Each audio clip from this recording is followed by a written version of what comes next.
Yang pertama last record.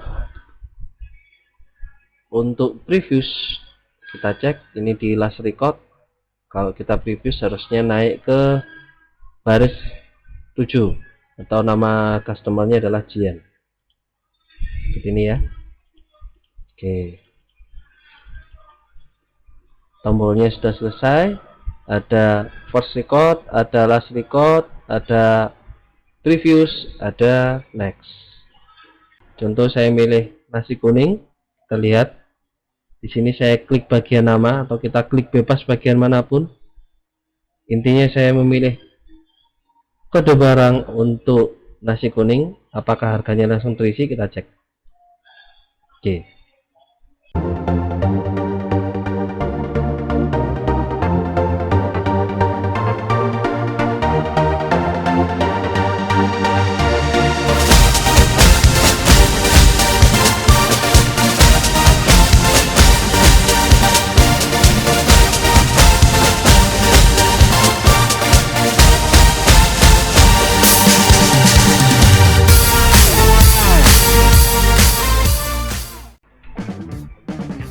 Di kelas sebelah lagi masih berhubungan dengan form, yaitu form yang dibuat menggunakan aplikasi Microsoft Access.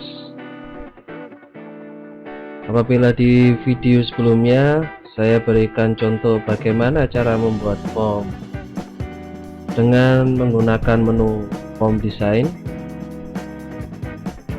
dan juga saya berikan contoh bagaimana cara membuat form menggunakan menu form wizard.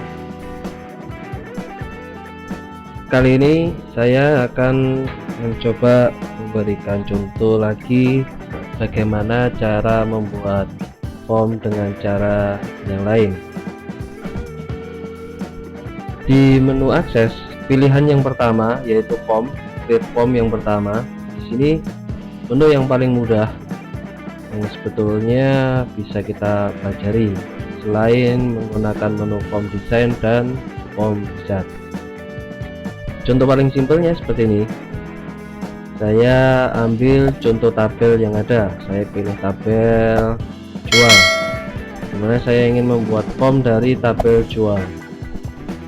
Apabila kita menggunakan cara yang paling mudah, kita tinggal klik tabel jualnya. Setelah itu kita pilih form. Kira-kira seperti ini. Ini adalah menu form yang sudah kita buat. Tentunya dengan cara yang lain selain cara menggunakan menu form design dan form wizard.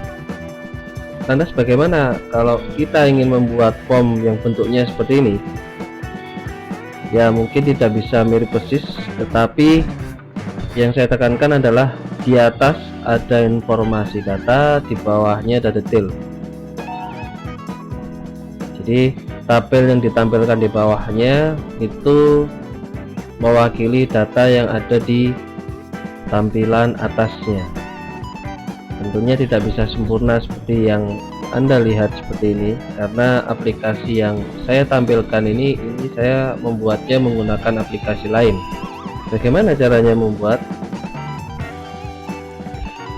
Saya tutup dulu, saya tidak simpan. Jadi saya ingin membuat form jual menggunakan cara yang lainnya, yaitu menggunakan split form. Oke, kita langsung pilih. Kira-kira hasilnya seperti ini, dimana di atas ini menunjukkan form, tampilan form yang memang menampilkan data dari tabel yang ada di bawahnya. Jadi di sini menampilkan data secara formulir, tetapi tabel di bawahnya masih menunjukkan data sesuai yang ada di tabel jual. Jadi apabila kita klik data yang ada di bawah, data yang ada di atasnya yang ada di formulirnya langsung mengikuti. Contohnya seperti ini. Ini langsung mengikuti datanya. Ini data formulir dengan menggunakan split form, dimana selain membuat formulir yang ada di atasnya juga menampilkan data tabel jual pada bagian bawah formulir. Kira-kira seperti itu cara membuat split form. Sudah bukan? Selanjutnya saya akan sedikit menambahkan beberapa hal tentang properti atau modifikasi yang bisa dilakukan pada form yang ada di Microsoft Access. Yang pertama adalah bagaimana menampilkan informasi properti atau informasi tentang komponen-komponen yang ada di form yang sudah kita buat. Jadi yang pertama kita klik property sheet. Nah, di sini menampilkan informasi tentang komponen-komponen yang ada di form yang sudah kita buat. Yang pertama ada format. Di sini juga dijelaskan beberapa informasi atau mungkin data. Di sini juga ada informasi, contohnya seperti control source. Di sini diinformasikan bahwa data text box yang ada di sini diambil dari tabel jual, di mana tabel jualnya itu mengambil dari kolom nama customer. Kira-kira seperti itu informasinya, dan lain sebagainya, text format, informasi dan lain sebagainya. Ada event juga. Nah, ini nanti saya juga berikan contoh. Ada on change, get focus, lost focus dan lain sebagainya. Ada order, ini name, ini adalah penamaan text box ya, dan tab yang terakhir adalah all ini adalah dari beberapa tab yang sebelumnya di sini dijadikan satu. Ini cara menampilkan property sheets. Kenapa ini saya perlu beritahukan terlebih dahulu? Karena beberapa modifikasi yang akan saya tambahkan perlu bantuan property sheets untuk bisa memberikan informasi kepada kita dan membantu kita saat menyeting beberapa modifikasi yang akan saya tambahkan. Oke, kita langsung aja. Modifikasi yang pertama, saya ingin menambahkan tombol di bagian bawah blok yang sudah ada atau blok utama informasi tentang tabel jual. Di bawahnya saya akan menambahkan tombol navigasi. Oke, yang pertama kita menambahkan baris pada blok yang pertama. Oke, kita klik dulu bloknya seperti ini. Kita sampai keluar tombol plusnya ini, kita klik, kemudian range. Nah, kita tambahkan baris di bawah seperti ini. Nah, range yang paling bawah ini adalah baris yang kita tambahkan selain dari default yang sudah kita buat dari split form yang pertama tadi.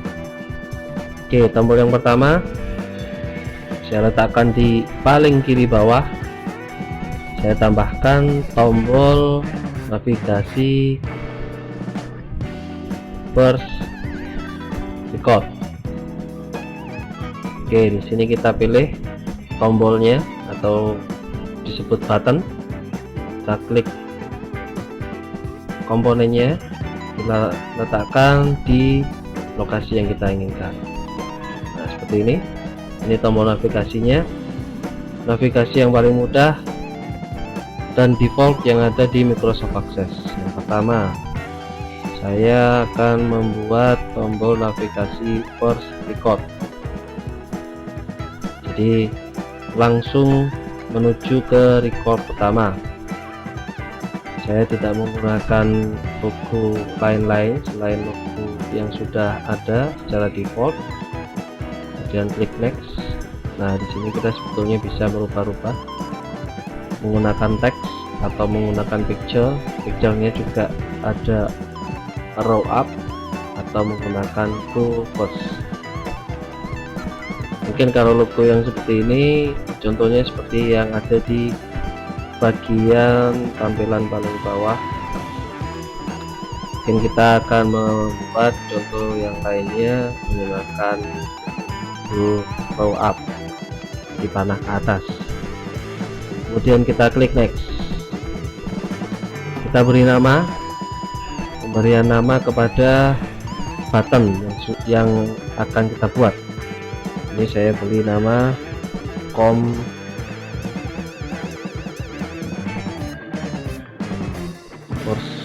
record like gitu ya. Finish. Ini tombolnya, kita lihat hasilnya. Kita view form view. Apabila saya contoh, saya datanya ada di baris yang keempat atau nama customernya Sinta. Apabila kita klik tombolnya, harusnya mengarah ke baris yang paling atas atau yang paling pertama. Nah, lupa ya, jadi mengarah ke baris yang paling pertama atau first record. Oke, kita kembalikan ke view, layout view. Sampingnya kita tambahkan tombol lagi untuk last record, karena di sini kolomnya terlalu besar. Kita pecah dulu, kita ke arrange, kita split. Kita split lagi, ini jadi split 2. Kita split lagi yang tengah sampai kecil, kira-kira sesuai dengan kolom yang pertama. Nah, kira-kira seperti ini ya. Nah, yang masih kecil kita split juga ke split rapi dan sama. Oke, tombol yang kedua yaitu adalah last record. Oke, kita ke tab design, kita klik komponen button, kita letakkan di lokasi yang kita inginkan. Pilihannya tetap kategorinya record navigation. Kita pilih go to last record. Next. Kalau tadi kita pilih row up, sekarang kita pilih row down. Jadi biar logonya atau ikonnya sedikit berbeda. Next, kita beri nama juga last track atau common last record, common button ya, nama komponennya button, common button. Jadi ini penamaan untuk, sekali lagi penamaan untuk nama komponen yang kita gunakan. Oke, setelah kita beri nama, kita finish. Kita cek, kita view form view lagi. Ini ada di baris yang pertama ya, ini kan namanya Budi. Kita klik last record. Nah, akan menuju ke baris yang paling bawah atau yang paling akhir. Oke, first record sudah, last record sudah. Selanjutnya kita tambahkan tombol lagi untuk next sama forward. Jadi sebetulnya ini kita letakkan di, kita ke view, layout view dulu.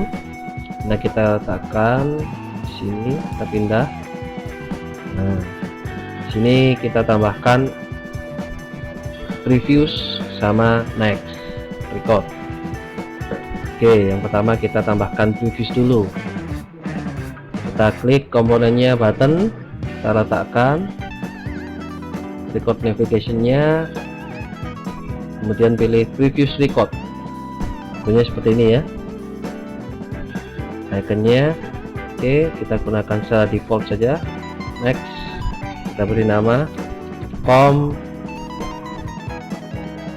pref right.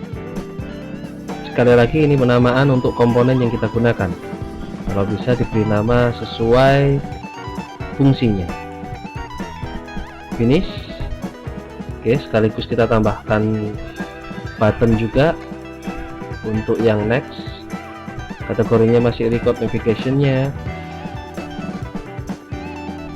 Setelah itu actionnya kita pilih next record. Ikonnya seperti ini bisa arrow right atau go to next. Kita menggunakan go to next saja karena untuk yang previous kita menggunakan default yang sama tampilan ikonnya. Next, kita beri nama lagi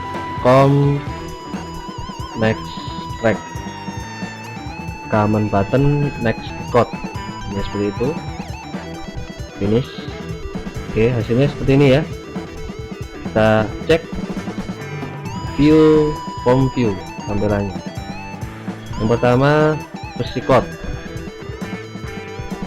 last record. Untuk previous kita cek ini di last record. Kalau kita previous harusnya naik ke baris 7 atau nama customernya adalah Jian. Ini ya. Oke, tombolnya sudah selesai. Ada first record, ada last record, ada previous, ada next. Kita tambahkan dua tombol lagi, yaitu tombol untuk new record atau baris baru dan delete. Kita beri jeda. Tombol yang pertama saya ingin menambahkan komponen tombol untuk new record atau baris baru atau data baru ya. Oke, komponennya kita pilih, kita klik, kita letakkan di lokasi yang kita inginkan. Oke, sini ada pilihan, ada record operation. Nah, di sini kita pilih add new record atau baris baru. Kira-kira seperti itu. Ikonnya seperti ini. Apabila kita ingin merubah, kita next dulu. Nah, di sini ada pilihan picture-nya, ada pencil edit atau go to new. Kemudian next, kita beri nama untuk new track atau command button new record. Itu kira-kira. Kemudian kita finish. Sekaligus kita tambahkan di sini untuk delete record. Oke, klik komponennya lagi, command button, kita letakkan ke lokasi yang kita inginkan. Pilih kategori record operation, kemudian pilih actionnya delete record. Ikonnya seperti ini. Kita next, kita bisa rubah trash can atau delete record. Oke, bila sudah kita pilih, kita next. Sekali lagi jangan lupa kita beri nama del track. Ini penamaan komponennya yaitu komponen delete record. Kemudian klik finish. Kita coba view, form view. Apabila kita ingin menambahkan baris baru, kita pilih tombol add record. Oke, bagian bawahnya langsung menambahkan. Di sini kita langsung bisa nulis nama customernya, Joko. Kode barangnya saya pilih Oskadon, kuantitinya 1, harganya berapa ya, kita mengacu dari sini. Oskadonnya 9.800. Oke, kita tulis di sini 9.800. Dan saat kita pindah di bawah, otomatis dihitung kuantitinya dikalikan harga, totalnya adalah 9.800. Ini form otomatis menghitung karena di tabel jual sudah ada rumus untuk menghitung perkalian quantity dikalikan harga, makanya di form langsung otomatis mengikuti. Saya contohkan di sini, kita rubah 2. Setelah kita pindah ke baris berikutnya akan otomatis menghitung. Kemudian apabila selesai, sudah kita rubah datanya ke next atau previous, data yang kita tambahkan langsung ter-record otomatis. Itu untuk new record. Bagaimana untuk delete? Nah, saya contohkan untuk data nomor 8 karena tidak lengkap, saya ingin menghapus. Saya contohkan di sini tombolnya berfungsi atau tidak, kita klik delete record. You robot to delete one record. Yes, record nomor 8 terhapus.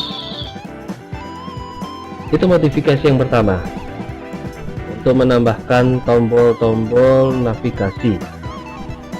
Modifikasi yang kedua, saya ingin menambahkan fungsi untuk otomatisasi. Tapi sebelum saya menambahkan fungsi otomatisasi, perlu saya sampaikan bahwa di sini saya akan menggunakan fungsi Microsoft yang lainnya, yaitu namanya adalah macros. Contohnya seperti ini, saya akan menambahkan record baru. Nah, di sini seperti yang sebelumnya saya contohkan, saya menambahkan data penjualan baru, nama customernya Siti. Itu selanjutnya kita akan mengisi nama barangnya, tapi di sini ada kode barang ya. Untuk penamaan barang tidak kita simpan. Nah, di sini ada, saya sudah membuat lookup wizard yang sudah saya buat di tabel jual. Combo buttonnya di sini saya menampilkan 3 kolom, yaitu kolom kode, kolom nama, kolom harga. Dimana maksudnya adalah dengan melihat combo button yang sudah saya buat, saya bisa melihat data nama barang, begitupun juga harga. Karena saat kita memilih data yang ada di sini, yang akan tampil di sini tidak nama barang maupun harga, tetapi kode barang saja. Saya contohkan, saya pilih barang Golda Kopi, saya klik namanya di sini. Kita lihat hasilnya, yang muncul adalah kode barang. Nah, kali ini bagaimana caranya agar saat saya memilih barang yang ada di combo button di sini, harganya otomatis terisi di kolom harga. Oke, kira-kira seperti itu modifikasi yang kedua yang ingin saya buat. Nah, kita langsung coba buat. Kita ke view dulu, layout view. Oke, yang pertama yang perlu kita ubah adalah kita memberi nama dari komponen text box harga. Di sini saya sudah menampilkan property sheet-nya. Jadi untuk text box harga, name-nya, jadi sekali lagi name komponennya di sini diberi nama harga. Name-nya ya, namanya. Karena control source-nya itu mengambil dari harga atau kolom harga dari tabel jual. Bisa dipahami ya. Di sini kita perhatikan 2 baris ini aja, name sama control source. Oke, control source ini adalah mengartikan bahwa data diambil dari kolom harga, dimana kolom harga yang ada di tabel jual, sedangkan name ini adalah penamaan dari text box sendiri atau komponen text box. Kenapa ini disebut text box? Nah, di sini ada komponen-komponen ini. Komponennya seperti ini. Ini namanya adalah text box. Muncul di bagian bawah ya. Kalau tadi kita menggunakan common button, ini button namanya. Oke, sekarang untuk text box harga saya beri nama seperti ini. Saya tambahi depannya txt underscore, dimana artinya adalah teks harga. Kira-kira seperti itu.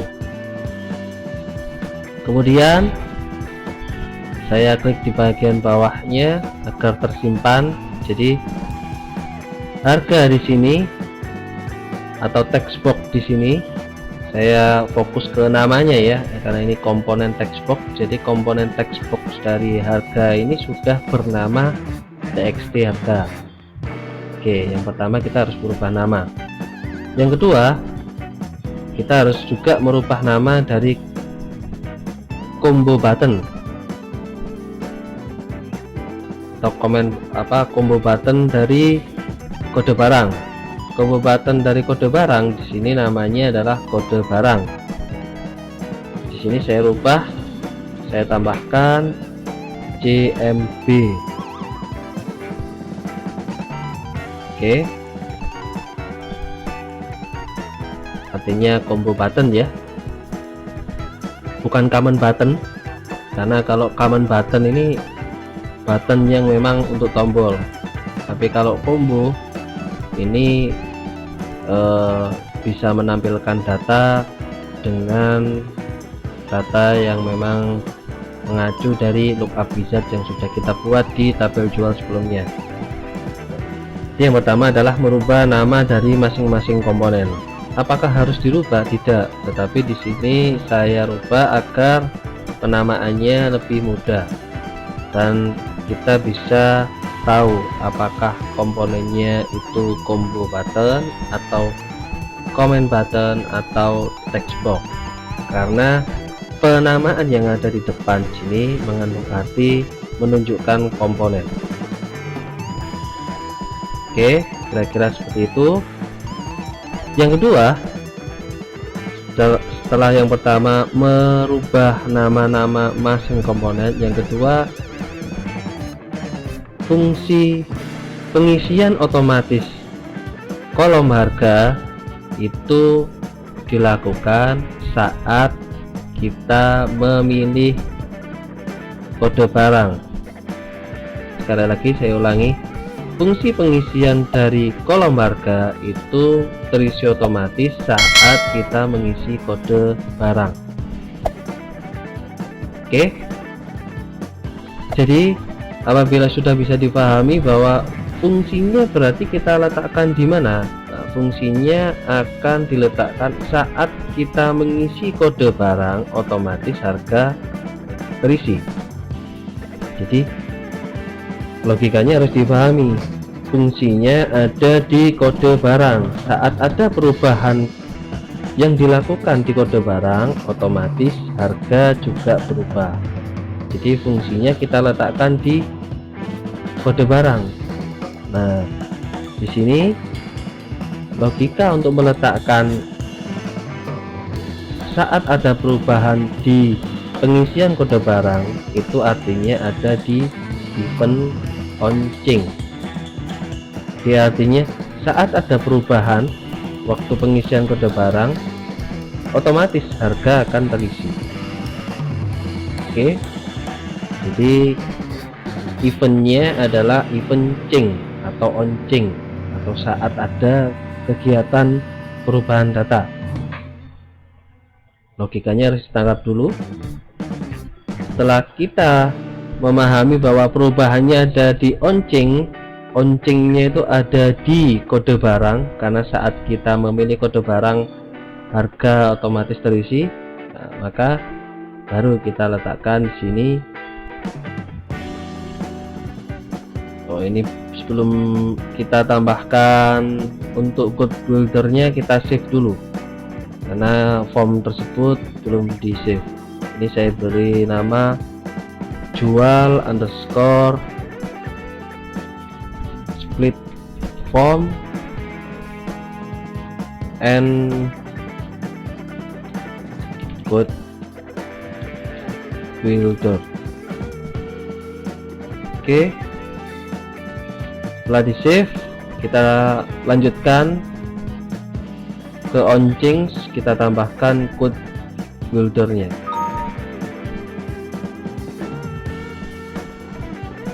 Oh maaf, ini belum di switch edit ya, view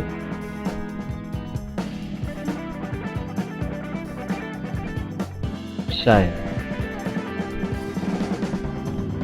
code builder. Nah, kira-kira seperti ini tampilannya. Ini adalah tampilan makros atau menu dari Microsoft Office, di mana ada menu lain dari program Microsoft yang kita sebut makros. Sebetulnya makros yang digunakan di sini itu menggunakan aplikasi lain buatan dari Microsoft yang disebut Microsoft Visual Basic. Oke, kita lanjutkan di sini. Nah, di menu privat sub CMB kode barang, di sini artinya adalah ini nama komponennya ya. Komponennya tadi kan kita beri nama CMB, dimana adalah combo box. Kode barang, eventnya adalah change saat dilakukan perubahan. Oke, di sini kita tambahkan code-nya adalah mi, yaitu combo box dari kode barang sendiri dot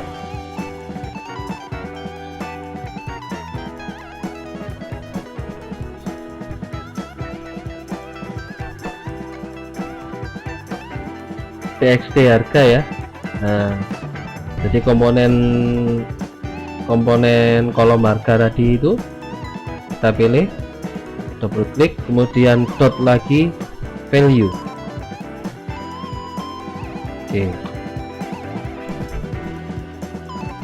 sini artinya adalah mi, dimana dalam satu form dari form yang sudah kita buat, kemudian komponen teks harga, dimana komponen teks harga value nya atau nilainya diisi dengan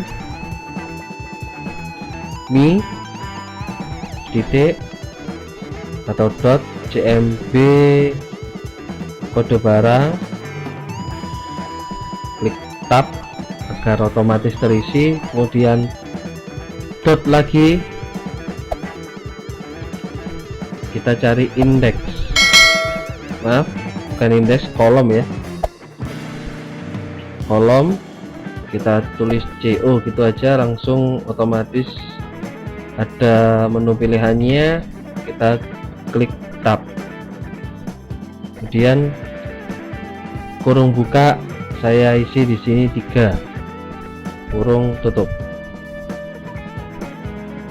Jadi artinya di sini mi atau form jual itu sendiri untuk komponen teks harga value nya atau nilainya diisi oleh mi itu dari form tabel jual sendiri tadi, form yang sudah kita buat, diambil dari mi komponen kode barang kolom ketiga.